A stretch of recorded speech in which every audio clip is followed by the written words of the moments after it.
Iran ও আমেরিকার চুক্তির সময় নিয়ে ধোঁয়াশা, আরাকচি ও গালিবাফের পদত্যাগের দাবিতে তেহরানে বিক্ষোভ। আমেরিকা ও ইরানের শান্তি চুক্তির অংশ হবে না ইসরায়েল। লেবাননে হামলায় হিজবুল্লাহর 7 সদস্য নিহত।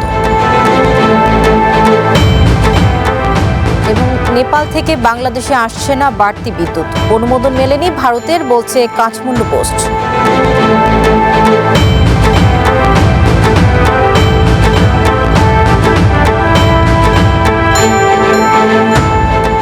স্বাগত আন্তর্জাতিক বুলেটিনে, আমি সওদা ইসলাম। শুনছিলেন সংবাদ শিরোনাম, চলে যাচ্ছে বিস্তারিত সংবাদে। ট্রাম্পের স্পষ্ট ঘোষণা, আজই হবে ইরানের সাথে চুক্তি সই। তবে চুক্তির সময় নিয়ে সৃষ্টি হয়েছে ধোঁয়াশা। তেহরানের দ্বিমত পোষণের পর এবার আইআরজিসিও বলছে রোববার চুক্তির সম্ভাবনা নেই। এদিকে এই চুক্তির বিরোধিতা করে রাজপথে নেমেছে তেহরানের কট্টরপন্থীরা। সেই সাথে পররাষ্ট্রমন্ত্রী আরাকচির পদত্যাগের দাবি তুলেছেন আন্দোলনকারীরা।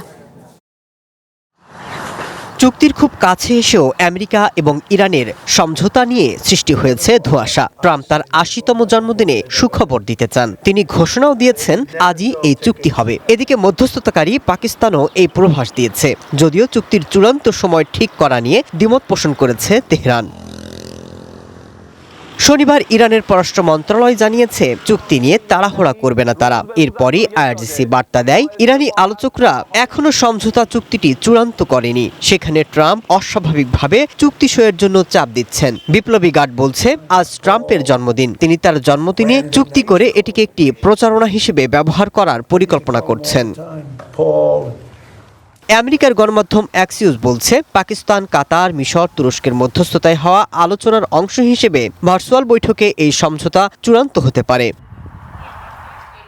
আমেরিকার সাথে সম্ভাব্য এই চুক্তি ইরানের কট্টরপন্থী মহলে বিরোধিতার মুখে পড়েছে। চুক্তি নিয়ে মন্তব্য করায় ইরানের পররাষ্ট্রমন্ত্রী আব্বাস আরাকচির বিরুদ্ধে তেহরানে বিক্ষোভ হয়েছে। এ সময় তারা তার পদত্যাগের দাবি জানান। সেই সাথে চুক্তির অন্যতম আলোচক পার্লামেন্ট স্পিকার মোহাম্মদ বাগের গালিবাফের পতন চেয়ে বিক্ষোভকারীরা স্লোগান দেন। সমালোচকদের দাবি, এ ধরনের চুক্তি ইরানের স্বার্থ রক্ষা করবে না এবং হরমুজ প্রণালীকে কেন্দ্র করে তেহরানের প্রভাব কমিয়ে দিতে পারে। এদিকে ইসরায়েল বলছে তারা এই চুক্তির অংশ নয়। এমন অবস্থায় লেবানন সংঘাত বন্ধ নিয়েও স্পষ্ট বার্তা আসেনি, বরং চুক্তির অন্যতম এই শর্ত এখনও অধরা। Masud Rana, one international desk. চলমান যুদ্ধ বন্ধের চুক্তি চূড়ান্ত করতে এবার ইরান পৌঁছেছে কাতারের একটি প্রতিনিধি দল। রয়টার্স জানায় তেহরানের সাথে আলোচনা শেষ করে দ্রুত একটি সমঝোতায় আসতেই তাদের এই জরুরি সফর। এদিকে ওয়াশিংটন ও ইসলামাবাদ আভাস দিয়েছে সব ঠিক থাকলে রবিবারের মধ্যেই একটি ঐতিহাসিক যুদ্ধবিরতি চুক্তি সই হতে পারে। এর মাধ্যমে গত 4 মাসের রক্তক্ষয়ী সংঘাত ও অর্থনৈতিক সংকটের অবসান ঘটবে বলে আশা করা হচ্ছে। কাতারের প্রধানমন্ত্রী ও পররাষ্ট্রমন্ত্রীর এক বিশেষ উপদেষ্টার নেতৃত্বে এই মধ্যস্থতাকারী দলটি তেহরানে এসেছে। গত সপ্তাহের বৈঠকের ধারাবাহিকতা বজায় রাখতে তাদের এই সফর।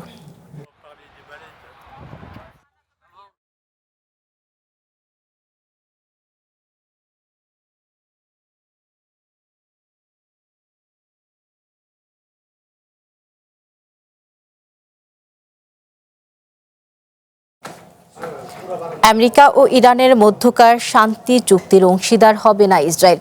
পাকিস্তানের মধ্যস্থতায় ইরান আমেরিকার সম্ভাব্য চুক্তি সইয়ের আগে এমন মন্তব্য করেছেন ইসরায়েলের প্রধানমন্ত্রী বেঞ্জামিন নেতানিয়াহু। এর আগে চুক্তি বাস্তবায়নের লক্ষ্যে লেবাননে ইসরায়েলের সামরিক অভিযান সীমিত করার আহ্বান জানায় আমেরিকা। জানিয়ে ট্রাম্প ও নেতানিয়াহুর সম্পর্কে ফাটল দেখা দিয়েছে।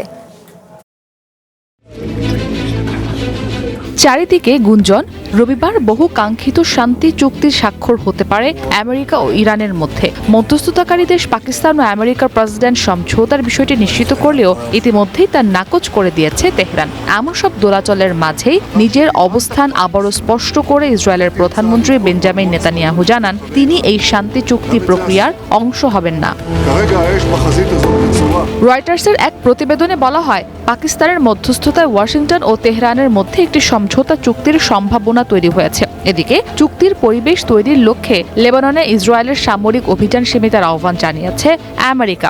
বিষয়টি নিয়ে সাম্প্রতিক সময়ে প্রেসিডেন্ট ডোনাল্ড ট্রাম্প ও নেতানিয়াহুর মধ্যে মতবিরোধ দেখা দিয়েছে। ইরানের পররাষ্ট্রমন্ত্রী আব্বাস আরাকচির দাবি, সম্ভাব্য এই চুক্তি বাস্তবায়িত হলে লেবাননকে কেন্দ্র করে চলমান সংঘাতের অবসান ঘটতে পারে। পাশাপাশি দখলকৃত কিছু এলাকা থেকে ইসরায়েলি সেনা প্রত্যাহারের সম্ভাবনারও ইঙ্গিত দিয়েছেন তিনি। তবে এই বিষয়ে ইসরায়েলের অবস্থান একেবারেই ভিন্ন। দেশটির প্রতিরক্ষা মন্ত্রী ইসরায়েল কাটজ জানিয়েছেন, ফিলিস্তিন ও লেবাননের ভূখণ্ড থেকে সেনা সরিয়ে নেয়ার কোনো পরিকল্পনা নেই তাদের। একই সঙ্গে এক জ্যেষ্ঠ ইসরায়েলি কর্মকর্তা বলেন, নিজেদের নিরাপত্তা নিশ্চিত করতে প্রয়োজনীয় পদক্ষেপ নেওয়ার স্বাধীনতা বজায় রাখতে চায় ইসরায়েল। অন্যদিকে ইরানের পররাষ্ট্র মন্ত্রণালয়ের পক্ষ থেকে রবিবার আমেরিকার সঙ্গে সম্ভাব্য সমঝোতা স্মারকে সই হচ্ছে না জানানো হলেও এই সম্ভাবনা একেবারেই উড়িয়ে দেয়নি দেশটি। মন্ত্রণালয়ের মুখপাত্র ইসমাইল বাঘি বলেন, চুক্তি স্বাক্ষরের নির্দিষ্ট সময় সম্পর্কে এখনই কিছু বলা যাচ্ছে না, তবে রবিবার এটি হচ্ছে না। আগামী কয়েকদিনের মধ্যে সমঝোতা চূড়ান্ত হওয়ার সম্ভাবনার বিষয়ে ইতিবাচক ইঙ্গিত দেন তিনি। এর আগে এক্স বার্তায় পাকিস্তানের প্রধানমন্ত্রী শেহবাজ শরীফ জানান, সম্ভাব্য স্বাক্ষর অনুষ্ঠানে প্রস্তুতি চলছে এবং পরবর্তী ধাপে আগামী সপ্তাহে কারিগরি পর্যায়ের আলোচনা অনুষ্ঠিত হতে পারে। তিনি বলেন, শান্তি চুক্তির কাছাকাছি অবস্থানে পৌঁছানো গেছে। আলোচনায় ইতিবাচক ভূমিকার জন্য আমেরিকা, ইরান ও আঞ্চলিক অংশীদারদের প্রতি কৃতজ্ঞতা প্রকাশ করেন শেহবাজ শরীফ। ইসরাত মুক্তি, ওয়ান ইন্টারন্যাশনাল ডেস্ক। লেবাননে ইসরায়েলের সহিংসতা থামছেই না। শনিবার লেবাননের দক্ষিণাঞ্চলের কয়েকটি জেলায় বিমান ও ক্ষেপণাস্ত্র হামলা চালিয়েছে ইসরায়েলি সামরিক বাহিনী। এতে অন্তত 5 জন নিহত হওয়ার খবর পাওয়া গেছে। এছাড়াও হামলা চালিয়ে হিজবুল্লাহর 7 সদস্যকে হত্যার দাবি করেছে আইডিএফ। আমেরিকার মধ্যস্থতায় যুদ্ধবিরতি চলমান অবস্থায়ও লেবাননে বিমান ও ক্ষেপণাস্ত্র হামলা অব্যাহত রেখেছে ইসরায়েল। দক্ষিণ লেবানন জুড়ে চালানো এই হামলায় নিহত হয়েছেন বেশ কয়েকজন। দেশটির রাষ্ট্রীয় সংবাদ সংস্থা এনএনএ জানায়, ভোরে ইসরায়েলি হামলায় দক্ষিণ লেবাননের বিন্ট জেবাইলের বেশ কিছু বাড়িঘর ধ্বংস হয়ে গেছে। পরে বিন্ট জেবাইলের বীর আইশিয়ে, রমেশ, খিরবেতসেলম এবং বুর্জ কালাউইয়া শহরেও হামলা চালায় আইডিএফ। এনএনএ জানায়, টায়ার জেলার কানা বাজরিয়ে, রাশ কানানিয়া, শাহুরগ্রাম এবং নাবাতিহ জেলার কেফার তিবনিতের পৌরসভায় আঘাত হানে আইডিএফ। একই সময় নাবাতিহ এবং কেফার রেমানের মধ্যে সিডন জেলার আল রিজ এবং জারিয়ে শহরে বিমান হামলার খবর পাওয়া গেছে। লেবাননের সেনাবাহিনী জানায়, কাফার রেমান নাবাতিহ সড়ক দিয়ে যাওয়ার সময় ইসরায়েলি সামরিক বাহিনীর হামলায় এক সেনা সদস্য গুরুতর আহত হয়েছে।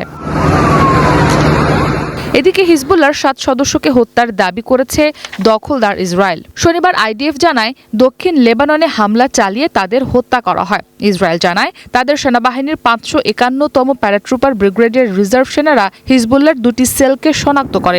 এই সেলের যোদ্ধারা টানেল থেকে বের হয়ে আসছিলেন। ওই টানেলটি তারা অস্ত্র সংরক্ষণ এবং হামলার কাজে ব্যবহার করতেন। এ সময় টানেলে থাকা যোদ্ধাদের ওপর বিমান হামলায় গোলাবর্ষণ এবং বিস্ফোরক বোঝাই ড্রোন হামলা চালানো হয় বলে জানায় আইডিএফ। এরপর টানেলের ভেতর থেকে অস্ত্র ও অন্যান্য উপকরণ উদ্ধারের দাবি করে তারা। ইসরাত মুক্তি, ওয়ান ইন্টারন্যাশনাল ডেস্ক। ইসরায়েলের প্রধানমন্ত্রী বেঞ্জামিন নেতানিয়াহুর বিরুদ্ধে বিক্ষোভ হয়েছে দেশটির রাজধানী তেল আবিবে। 2023 সালের 7 অক্টোবর ইসরায়েলে হামাস যোদ্ধাদের হামলা ঠেকাতে কেন ব্যর্থ হয়েছিল ক্ষমতাসীন সরকার তা খতিয়ে দেখতে রাষ্ট্রীয় স্বাধীন তদন্ত কমিটি গঠন না করার প্রতিবাদে বিক্ষোভ হয়। শনিবার তেল আবিবের হাবিমা চত্বরে এই বিক্ষোভে অংশ নেন অন্তত 500 বিক্ষোভকারী। এ সময় তারা প্রধানমন্ত্রী নেতানিয়াহুর তীব্র সমালোচনা করেন। বলেন, সময় যত গড়াচ্ছে তদন্ত বিষয়ে তত প্রশ্ন জমা হচ্ছে। এক বিক্ষোভকারী জানান, একটি বিধিবদ্ধ কমিটি হলো ইসরায়েলের সর্বোচ্চ তদন্তকারী কর্তৃপক্ষ। প্রধান বিচারপতি নিয়োগ দেয়া স্বাধীন বিশেষজ্ঞদের নিয়ে এই কমিটি গঠিত হয়। কিন্তু নেতানিয়াহু যে তদন্ত কমিটি গঠনের প্রস্তাব দিয়েছেন সেখানে রাজনীতিবিদেরাই সদস্য নির্বাচন করবেন। বিক্ষোভকারীরা শঙ্কা প্রকাশ করে বলেন, যদি এই কমিটিতে বিরোধী দল থেকে কেউ অংশ হতে রাজি না হন তবে নেতানিয়াহু প্রশাসনের ব্যক্তিরা এই কমিটিতে কাজ করবে, যার অর্থ যে অপরাধের জন্য তারা নিজেরা দায়ী সেই অপরাধের তদন্ত তারা নিজেরাই করবে।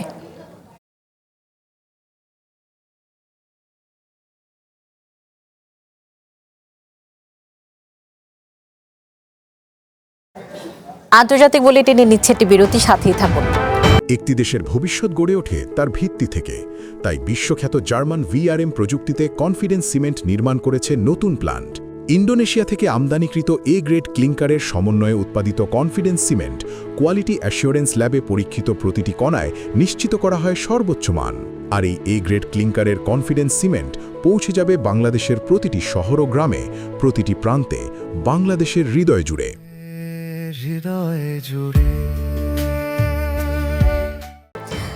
আবারও স্বাগত আন্তর্জাতিক বুলেটিনে। আমেরিকা ইরানের সম্ভাব্য সমঝোতা চুক্তি নিয়ে গভীর উদ্বেগে ইসরায়েল। দেশটির শীর্ষ কর্মকর্তাদের দাবি, এই চুক্তি ইসরায়েলের জাতীয় নিরাপত্তাকে ঝুঁকির মুখে ফেলবে। ইসরায়েলের স্থানীয় গণমাধ্যম চ্যানেল 12-এর এক বিশেষ প্রতিবেদনে বলা হয়েছে, ওয়াশিংটন তেহরানের মূল শর্তগুলো মেনে নেয় এই পরিস্থিতি তৈরি হয়েছে। আমেরিকা ও ইরানের সম্ভাব্য চুক্তিকে ইসরায়েলের নিরাপত্তার জন্য হুমকি হিসেবে দেখছেন দেশটির শীর্ষ কর্মকর্তারা। চ্যানেল 12-এর বিশেষ প্রতিবেদনে বলা হয়, দীর্ঘ সময় ধরে ইরানের পারমাণবিক কর্মসূচি পর্যবেক্ষণ করা ইসরায়েলি বিশেষজ্ঞরা এই চুক্তির তীব্র বিরোধিতা করেছেন। তাদের অভিযোগ, ওয়াশিংটন তেহরানের মূল শর্তগুলো মেনে নেওয়ায় ইসরায়েলের নিরাপত্তা স্বার্থ ক্ষুণ্ণ হয়েছে। ইসরায়েলি কর্মকর্তাদের আশঙ্কা, চুক্তিটি সই হওয়ার সাথে সাথেই কৌশলগতভাবে গুরুত্বপূর্ণ হরমুজ প্রণালী উন্মুক্ত হয়ে যাবে। একই সাথে আন্তর্জাতিক নিষেধাজ্ঞা শিথিল হওয়া এবং অবরুদ্ধ তহবিল ফিরে পেলে ইরানের বর্তমান সরকার অর্থনৈতিকভাবে পুনরুজ্জীবিত হবে, যাকে ইরানের জনগণের সাথে এক ধরনের প্রতারণা হিসেবে দেখছেন তারা। ইসরায়েলের দাবি, এই চুক্তিতে ইরান এখনই বড় কোনো ছাড় দিচ্ছে না, বরং যুদ্ধ শেষ হওয়ার পর পরমাণু কর্মসূচি নিয়ে আলোচনার কেবল আশ্বাস দিচ্ছে তারা। ইসরায়েলি প্রশাসনের দাবি, 60 দিনের যুদ্ধবিরতির পর ইরান শর্ত না মানলে ওয়াশিংটনের হাতে চাপ দেওয়ার মতো কোনো সামরিক বিকল্প থাকবে না। এর ফলে আমেরিকার সামরিক হুমকির কার্যকারিতা পুরোপুরি নষ্ট হয়েছে। কর্মকর্তারা ক্ষোভ প্রকাশ করে বলেন, এই চুক্তিতে ইরানের ইউরেনিয়াম সমৃদ্ধকরণ পুরোপুরি বন্ধ না করে কেবল কমানোর কথা বলা হয়েছে। এছাড়া ইরানের দূরপাল্লার ক্ষেপণাস্ত্র কর্মসূচিকে চুক্তির বাইরে রাখায় যুদ্ধের মাধ্যমে ইসরায়েল যে মূল লক্ষ্যগুলো অর্জন করতে চেয়েছিল তা অমীমাংসিতই রয়ে গেছে। ইসরায়েলের কর্মকর্তাদের মতে, এই চুক্তি মধ্যপ্রাচ্যে ইরানের প্রক্সি গ্রুপগুলোর তৎপরতা থামাতে তো পারবেই না, উল্টো এর সুযোগ নিয়ে লেবাননের সশস্ত্র গোষ্ঠী হিজবুল্লাহর সাথে ইরানের যোগাযোগ আরও বাড়বে। সুলাইমান সবুজ, ওয়ান ইন্টারন্যাশনাল ডেস্ক। ভারতের আপত্তিতে আটকে গেছে বাংলাদেশে নেপালের অতিরিক্ত 20 মেগাওয়াট বিদ্যুৎ রফতানির পরিকল্পনা। এতে সোমবার থেকে বাংলাদেশে কেবল পূর্ব নির্ধারিত 40 মেগাওয়াট বিদ্যুৎ রফতানি করবে নেপাল। নেপালের সংবাদ মাধ্যম কাঠমান্ডু পোস্ট জানায়, ভারতের সেন্ট্রাল ইলেকট্রিসিটি অথরিটি সঞ্চালন লাইনের সক্ষমতা সীমাবদ্ধতার কারণ দেখিয়েছে। এতে অতিরিক্ত 20 মেগাওয়াট বিদ্যুৎ রফতানির অনুমোদন স্থগিত হয়ে যায়। এখন বাংলাদেশে বাড়তি এই বিদ্যুৎ রফতানি নিয়ে নেপাল ও ভারতের সাথে আবারও আলোচনার প্রয়োজন হবে বাংলাদেশের।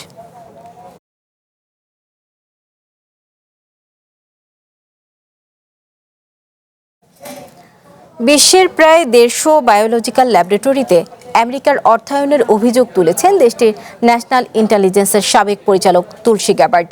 তিনি জানান, এসব ল্যাবরেটরিতে ইবোলা, মার্স, প্লেগের মতো অত্যন্ত ঝুঁকিপূর্ণ এবং অতি সংক্রামক জীবাণু বিষয়ে গবেষণা করা হয়।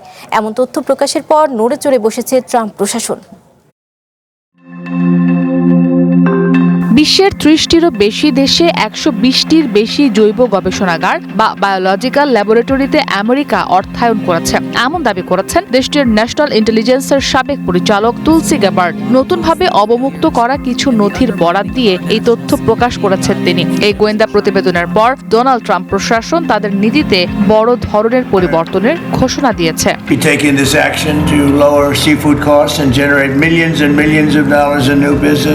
Office of the director of national intelligence ODNI এর এক বিবৃতিতে বলা হয়, এইসব গবেষণাগারের অনেকগুলোতেই অত্যন্ত ঝুঁকিপূর্ণ এবং অতি সংক্রামক জীবাণু বা প্যাথোজেন নিয়ে গবেষণা চালানো হতো। এর মধ্যে ছিল অত্যন্ত বিতর্কিত গেইন অফ ফাংশন, অর্থাৎ ভাইরাস বা জীবাণুর কার্যক্ষমতা ও সংক্রমণ যোগ্যতা বৃদ্ধির কৃত্রিম গবেষণা বিষয়ক পরীক্ষা নিরীক্ষা। তুলসীর অভিযোগ, এই জটিল গবেষণাগুলো অত্যন্ত নামমাত্র বা সামান্য নজরদারির মধ্যে পরিচালিত হতো। এক বিবৃতিতে তুলসী গ্যাবার্ড বলেন, ওডিএনআই সরকারের অন্য অংশীদারদের সঙ্গে ঘনিষ্ঠভাবে কাজ চালিয়ে যাবে যাতে এই ল্যাবগুলো কোথায় অবস্থিত এবং সেখানে কি ধরনের প্যাথোজেন রয়েছে তা শনাক্ত করা যায়। এই বিপজ্জনক গেইন অফ ফাংশন গবেষণা বন্ধ করতে চান জানিয়ে তিনি বলেন, এটি আমেরিকার জনগণ সহ বিশ্ববাসীর স্বাস্থ্য ও নিরাপত্তার জন্য বড় হুমকি। And focus on ensuring the safety, security, and freedom of the American people. অবমুক্ত হওয়া নথির সূত্র ধরে আমেরিকার গোয়েন্দা সংস্থার দাবি, ইউক্রেনের 40টিরও বেশি গবেষণাগার সাবেক সোভিয়েত আমলের জৈব যুদ্ধাস্ত্রের প্যাথোজেন নিয়ে কাজ করার সঙ্গে জড়িত ছিল। এই ল্যাবগুলোতে অ্যানথ্রাক্স, ইবোলা, মার্স, সার্স এবং প্লেগের মতো মারাত্মক সংক্রামক জীবাণু নিয়ে গবেষণা করা হতো বলে ওই নথিতে উল্লেখ রয়েছে। এছাড়া বিবৃতিতে উদাহরণ হিসেবে ইউক্রেনের খেরসন ডায়াগনস্টিক ল্যাবরেটরির কথা তুলে ধরা হয়েছে। বলা হয়, নির্দিষ্ট জীবাণু নিয়ে কাজ করার অনুমোদন প্রক্রিয়াধীন থাকা অবস্থাতেই এই গবেষণাগারটি $17,28,822 তহবিল পেয়েছে।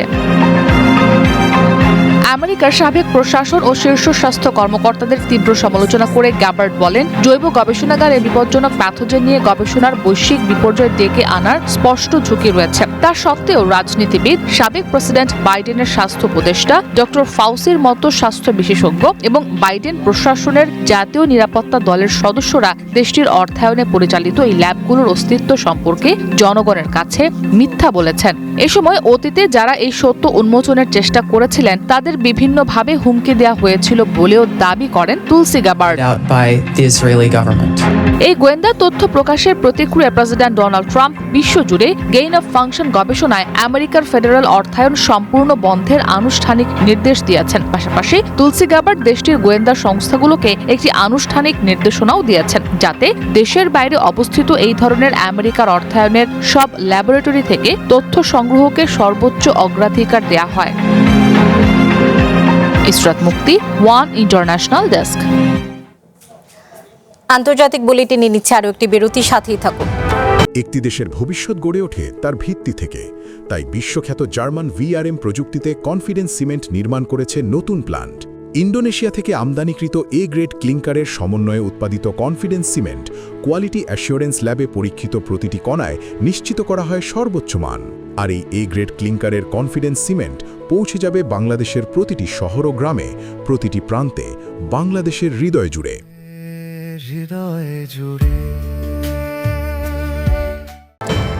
আবারও স্বাগত আন্তর্জাতিক বুলেটিনে।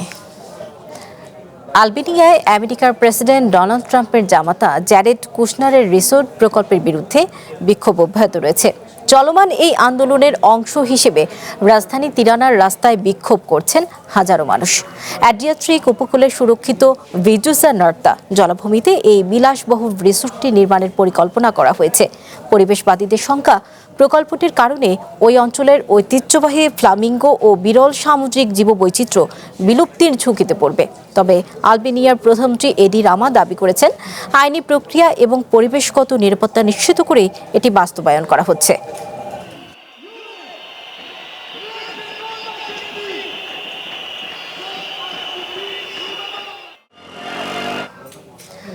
জনপ্রিয়তায় ইতিহাস সৃষ্টিকারী কোরিয়ান ব্যান্ড BTS পূর্ণ করল তাদের পথ চলার 13 বছর।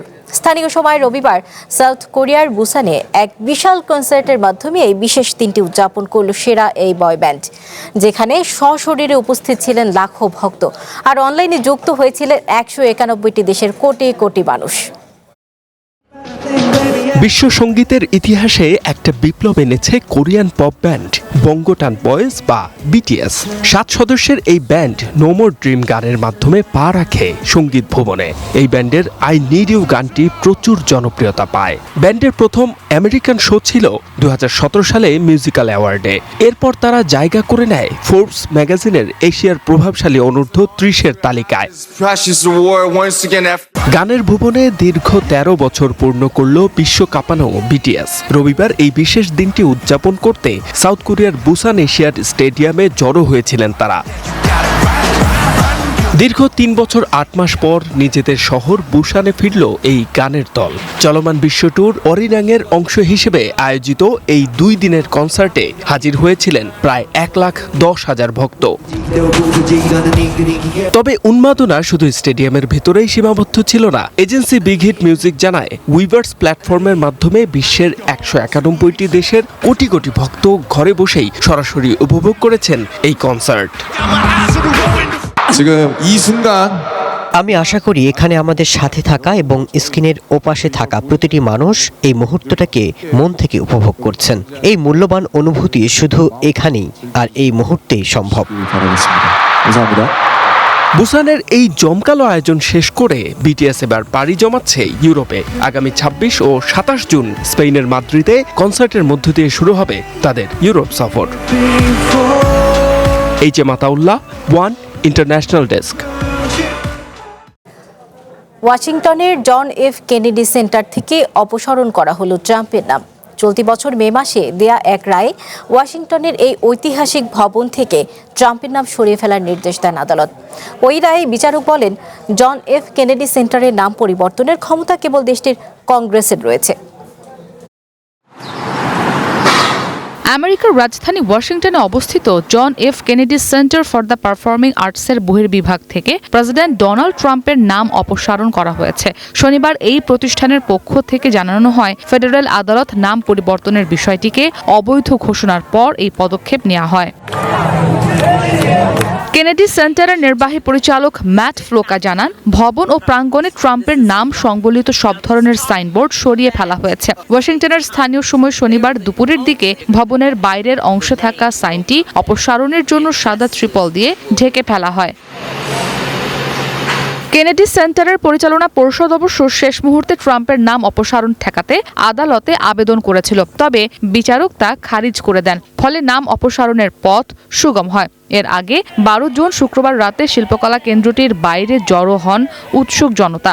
কর্মীরা যখন সাইনবোর্ড খুলে ফেলার জন্য মাচা স্থাপন করছিলেন, তখন উপস্থিত অনেকেই উল্লাস প্রকাশ করেন।